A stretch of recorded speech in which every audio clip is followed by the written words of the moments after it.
Thanksgiving had always been a big deal in our family. Every year, we gathered at my parents' house for a huge dinner, and part of the tradition was inviting anyone who didn't have a place to go. It was a way to share the holiday spirit, and over the years, we'd had a mix of friends, neighbors, and even strangers join us at the table. This year was no different, except for one man. He was older, maybe in his late 60s, with thinning gray hair and deep lines around his eyes. When he arrived, he introduced himself as a friend of my dad's from work. At first, I didn't think much of it. People came and went in my dad's life, and it wasn't unusual for him to invite colleagues. The man gave a polite smile, shook my hand with a firm grip, and settled into the living room like he belonged there. But something about him felt off. Throughout dinner, he barely spoke, just observing everyone with these cold, distant eyes. He sat at the edge of the table, quietly eating while watching each of us like we were part of some experiment. His presence was unnerving, but I kept brushing it off, telling myself I was being paranoid. That feeling didn't go away, though. In fact, it got worse. As the night wore on, he started commenting on things, personal things. At first, it was subtle, little facts about my family that he could have picked up in conversation. But then it got weird. He knew about my mom's secret health scare from last year, something only immediate family knew. He mentioned my sister's breakup with a guy she never introduced to anyone, and how she still wasn't over it. He even made a comment about the time my brother got into legal trouble as a teenager, something we never talked about, not even among ourselves. I started feeling a knot form in my stomach. How did he know all of this? My dad had never mentioned him before today, and yet this man knew intimate details that no outsider should have any access to. Finally, I couldn't take it anymore. I pulled my dad aside when the man went to use the bathroom. "Dad, who exactly is this guy?" I asked, trying to keep my voice low. My dad looked at me confused. "What do you mean? He's one of your mom's friends." My heart sank. "No, Dad, he said he knows you from work." My dad blinked, glancing back toward the table. I've never seen that man before in my life. Chills ran down my spine. I glanced toward the hallway where the man had disappeared, but the bathroom door was still closed. Panic clawed at me. "Are you sure?" I whispered, trying to stay calm. "He knows things about us, Dad. Things no stranger should know." My dad's face paled as he looked at me, and for a moment, neither of us said anything. We both turned toward the bathroom, waiting, listening for the sound of the door opening. But it never did. I stepped closer to the hallway, my heart pounding in my chest. I couldn't hear the faucet running, no footsteps, nothing. Swallowing hard, I made my way down the hall and knocked on the door. No answer. I knocked again, louder this time, my pulse racing. "Sir?" I called out, my voice shaking. Still nothing. With a deep breath, I slowly twisted the doorknob and pushed the door open, expecting to find him there. The bathroom was empty. The window was open, the curtains fluttering in the cold night air, but the man was gone. A cold gust of wind blew through the open window, sending a shiver down my spine. I stood frozen, staring at the empty bathroom. The man had vanished. My mind raced, trying to piece together what had just happened. "Dad!" I called out, my voice barely a whisper.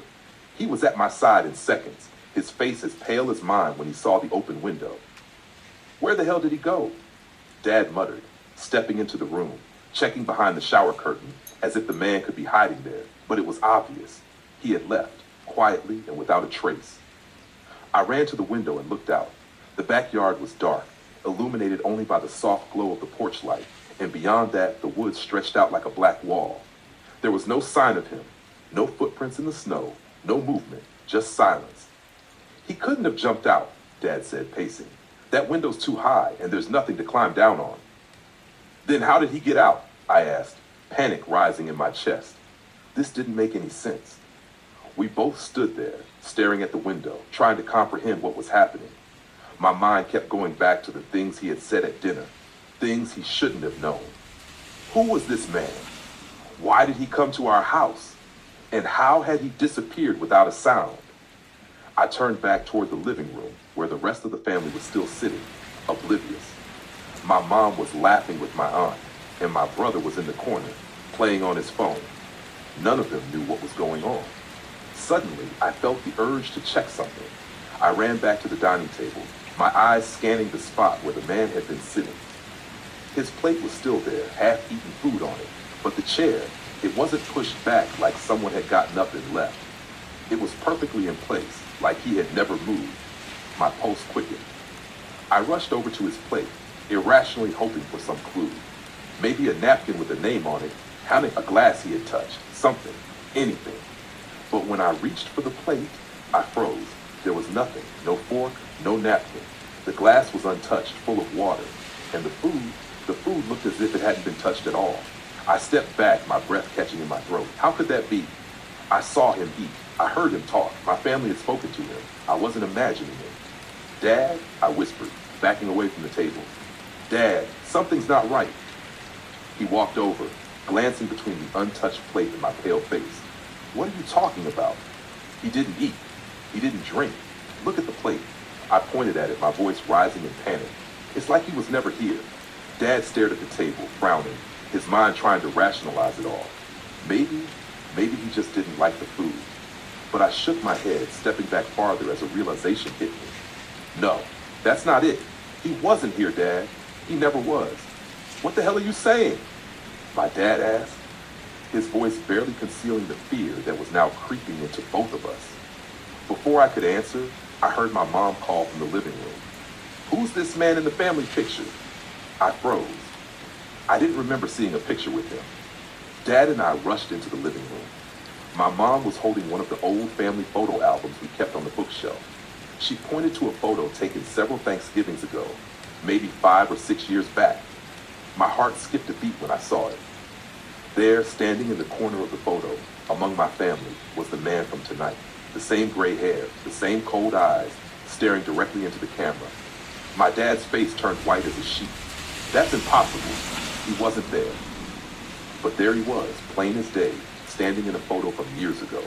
I stared at the picture, my mind spinning, trying to understand. How could this be? How could he have been there at a past Thanksgiving when we had never seen him before tonight? I felt dizzy, my legs weak as I stumbled backward. This doesn't make any sense. My mom looked between us, confused. What's going on? Who is he? Before either of us could answer, we heard it. The sound of footsteps, slow, deliberate, coming from upstairs. Everyone froze. My dad shot me a glance, his eyes wide with fear. No one else was upstairs. The bedrooms were empty. No one had gone up there all night, but someone was up there now.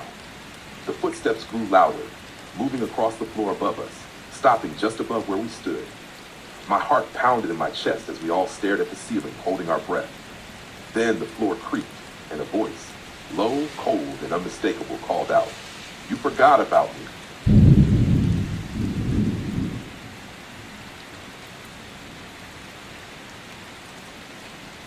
Thanksgiving weekend was supposed to be perfect, a quiet escape from the chaos of the city. My friends and I had rented a cozy cabin in the woods, far from any distractions. The first night was great. We cooked, drank wine, and played board games by the fire, the sound of laughter filling the room. It felt like a much-needed break, surrounded by nothing but snow-covered trees and silence. But by Thanksgiving morning, something felt off. When I stepped outside to get firewood, I noticed tracks in the snow. They were fresh, and they weren't animal tracks. They were human. At first, I shrugged it off. Maybe a local hiker had passed through early that morning. I didn't want to seem paranoid, so I joked about it when I went back inside, trying to push the unease out of my mind. But the look on my friends' faces told me they felt it too. Something wasn't right. We tried to ignore it. The day passed with cooking, and we gathered around the small wooden table for Thanksgiving dinner. But the sense of being watched lingered. Every now and then, I'd catch one of my friends glancing out the window into the darkening woods. No one said anything, but we all felt it, that eerie presence. After dinner, it started. Faint at first, footsteps crunching in the snow just outside the cabin. We froze, listening as the sound circled the house. I tried to convince myself it was an animal, but the slow, deliberate pace told me otherwise. I got up and peered through the curtains. The woods were thick with shadows, and I could barely make out anything beyond the edge of the cabin. But I knew someone or something was out there. Then the power went out. The cabin was plunged into darkness. The fire, our only light, flickered weakly, casting long shadows across the room. My friends huddled together, fear finally breaking the surface. We were miles from any other cabin, with no cell service, no landline, and now, no power. "We need to get out of here," one of my friends whispered. I grabbed the flashlight from my bag and turned it on, the weak beam cutting through the dark. That's when we heard it again, closer this time. Footsteps right outside the front door. Slow, deliberate, and then the sound of something scraping against the wood. We all froze. Without thinking, I crept toward the door, my heart pounding in my chest. The scraping continued, steady and deliberate, as if whoever was out there knew we were listening. My hand shook as I reached for the handle, the flashlight beam shaking across the doorframe. My friends whispered frantically behind me, telling me to stop. But I had to know. I opened the door just a crack, shining the flashlight into the dark. The beam landed on the snow-covered ground outside, revealing footprints, fresh, deep. And then, the light flickered as it illuminated a figure, standing just at the edge of the trees. They were facing the cabin, motionless, wearing some sort of hooded coat. Their face was obscured by shadows, but I could feel their eyes on me, watching. I stepped back, my heart racing, as the figure tilted its head slowly, as if studying me. Then, without warning, the figure took a step forward. Before I could react, the door was wrenched open wider, and the flashlight flickered out. Everything went black. For a second, I was frozen in place, my brain struggling to catch up with what was happening. My hand, still gripping the handle of the now wide-open door, felt numb from the cold. The icy air rushed into the cabin, and I could hear my friends behind me whispering frantically, but their voices seemed distant, muffled by the pounding of my heart. The figure at the edge of the trees didn't move. They stood there, just out of the reach of what little light we had left from the dying fire. The air felt heavy, like something was pressing down on us, suffocating us with the weight of whatever was about to happen. I took a shaky step back into the cabin, my breath catching in my throat. I wanted to slam the door shut, lock it, and pretend none of this was real. But I couldn't look away from the figure outside. I couldn't shake the feeling that if I turned my back, something far worse would happen. Then the figure took another step forward. "Close the door," Jess hissed, her voice barely above a whisper. "Close it now." I snapped back to reality and slammed the door shut, twisting the lock with trembling hands. The cabin was pitch black now, save for the weak glow of the fire. I turned around, my back pressed against the door, trying to steady my breathing. "What the hell was that?" Matt's voice was shaky, his eyes wide with fear. "I don't know," I whispered, my voice barely audible. "But they're still out there." "Maybe it's just some creepy local trying to scare us," Sarah offered, though her voice wavered. "People pull pranks like this on Halloween and stuff. It's probably nothing." It was a weak explanation, but no one had anything better. We all knew it wasn't just a prank. Something about the way that figure had stood there, watching, waiting, felt far too deliberate, too menacing. Suddenly, there was a loud bang on the side of the cabin. We all jumped. The sound was so close, like something or someone had slammed their hand against the wooden wall. My heart pounded in my ears as we stood there, frozen, listening. Then, another bang, this time from the back of the cabin. "They're circling the house," Matt whispered, his voice trembling. Panic began to set in. We were trapped. There was no car park nearby. We'd hiked in through the woods earlier that day. No phone service, no neighbors for miles, just us in this small, isolated cabin with whoever or whatever was out there. Another bang, this time louder, closer. The sound of scraping followed, like something sharp was being dragged along the outside of the cabin, moving toward the front door. "We have to do something," Jess said, her voice shaking. "We can't just stay here." "Like what?" Sarah asked, panic rising in her tone. "We can't go out there. There's got to be something," Jess insisted. "A weapon, or..." Before she could finish, the front door rattled violently, as if someone was trying to break it down. My friends screamed, and I backed away from the door, my heart racing, as the door shook on its hinges. The wood creaked under the pressure, and for a terrifying moment, I thought it was going to burst open. Then, just as suddenly as it started, the rattling stopped. Silence filled the cabin. For what felt like an eternity, none of us moved. We stood there, holding our breath, waiting for the next sound, the next bang, the next sign that whoever or whatever was outside hadn't given up. But the silence stretched on, oppressive and suffocating. The only sound was the crackling of the dying fire. "I think they're gone," Matt whispered, though he didn't sound convinced. I wasn't either. My whole body was tense, ready for the next wave of terror. But as the seconds ticked by and nothing happened, I started to hope, just for a moment, that maybe it was over. Maybe they had left. Then, something shattered. We spun around to see the window at the back of the cabin had been broken. Glass scattered across the floor. A gust of cold air rushed in, and in the dim light, I could see a shape moving just outside the window. Before we could react, a hand reached through the broken glass, groping wildly for the latch. "They're getting in!" Jess screamed, backing away toward the kitchen. "We have to barricade the window." I grabbed a chair and rushed toward the window, slamming it against the frame just as the hand clawed its way inside. The figure on the other side let out a low, guttural growl, yanking their hand back. For a brief moment, I caught a glimpse of their face, pale, gaunt, and twisted into a grotesque grin. "They're not going to stop," I whispered, the weight of that realization hitting me like a punch to the gut. "We need to get out of here." "There's nowhere to go," Sarah sobbed. "We're stuck." I looked around the cabin, my mind racing. There had to be a way out, a back door, a window we could escape through. Anything.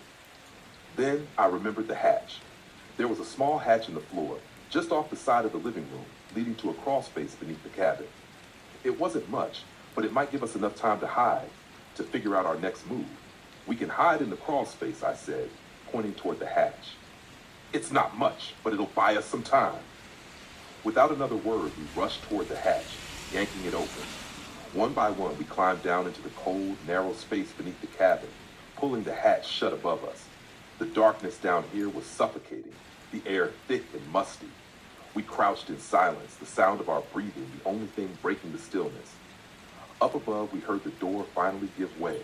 They were inside, and they were looking for us.